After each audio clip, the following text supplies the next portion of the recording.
খালেদা জিয়াকে বাড়ি ছাড়া করেছিলেন, বাংলাদেশের মানুষ আপনাকে দেশ ছাড়া করেছে। আগে সংসার নাকি আগে সংস্কার? তার সংসার চালানো যেখানে দায়, সেখানে সংস্কার নিয়ে জনগণের কোনো মাথা ব্যথা নেই।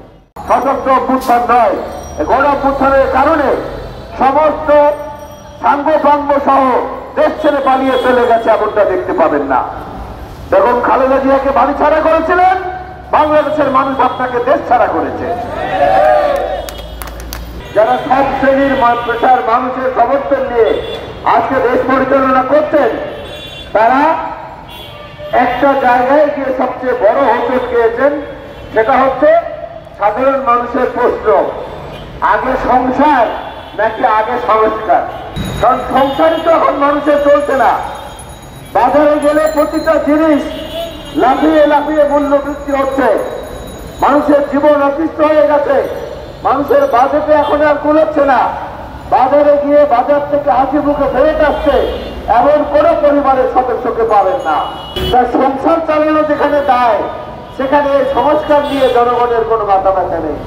যে সংস্কারের কথা আপনারা বলছেন, বেগম খালেদা জিয়া এবং তারেক রহমান সহ অসংখ্য নেতা কর্মীর নামে যে মামলা, অজস্র অজস্র অগণিত মামলা, সেই মামলাগুলো কেন এখনো তুলে নেওয়া হচ্ছে না? যে মামলাগুলোতে আমাদেরকে সাজা দেওয়া হয়েছে, সেই মামলাগুলোতে তথ্য প্রমাণ বস্তুনিষ্ঠ কোনো কিছু কোথাও পাওয়া যায়নি। যার সবচেয়ে বড় প্রমাণ দেশনেত্রী বেগম খালেদা জিয়া নিজে, আমাদের প্রিয় নেতা জনাব তারেক রহমান নিজে। বেগম খালেদা জিয়াকে 2 কোটি টাকা এক অ্যাকাউন্ট থেকে আর এক অ্যাকাউন্টে নিয়েছেন। এই অপরাধের কারণে তাকে 5 বছর সাজা দিল যে জাজ, সেই জাজকে 1 সপ্তাহের মাথায় প্রমোশন দিয়ে হাইকোর্টের বিচারপতি করা হয়েছে। কারণ তিনি বেগম জিয়াকে অন্যায়ভাবে সাজা দিয়েছেন, আওয়ামী লীগ খুশি হয়েছে। আবার আমরা সারা জীবন দেখেছি নিম্ন আদালতের যে রায় উচ্চ আদালতে গেলে সেটার যদি সাজা থাকে, সেই সাজা কমিয়ে দেওয়া হয়।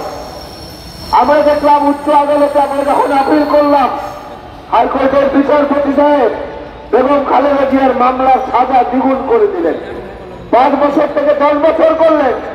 এবং এইটা করার কারণে পুরস্কার হিসেবে 4 দিনের মাথায় তাকে অ্যাপিলেট বিভাগের বিচারপতি নিয়োগ করা হলো।